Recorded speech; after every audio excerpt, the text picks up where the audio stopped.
by Ayan Babu, Panditpura. कहे कइले बारू देरी होता भौजी अरग के बेरी बबुआ के ले लो साथे आले के छुर छुरी खेली सबके चल गई तू चल हमारा साथे चल न घाटे चल न घाटे दौरा उठावा भौजी तू हमारा माथे छठी मैया की करतारू पहिला बेरी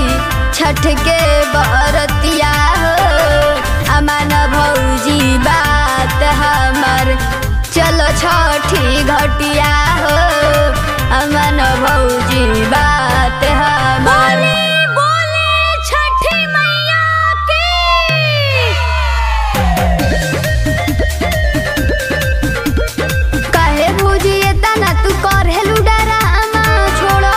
घरवा ये राम न तो हम चली जाई छोड़ के भौजी पूरा कैसे करबू तू भरवा ये राम कहाँ बा हमनी के घटिया हो सुना देवर तनी बतिया हो सबे बैठल बा दोसरे हमनी के घाटे सबके हुडाटे चल न पाछे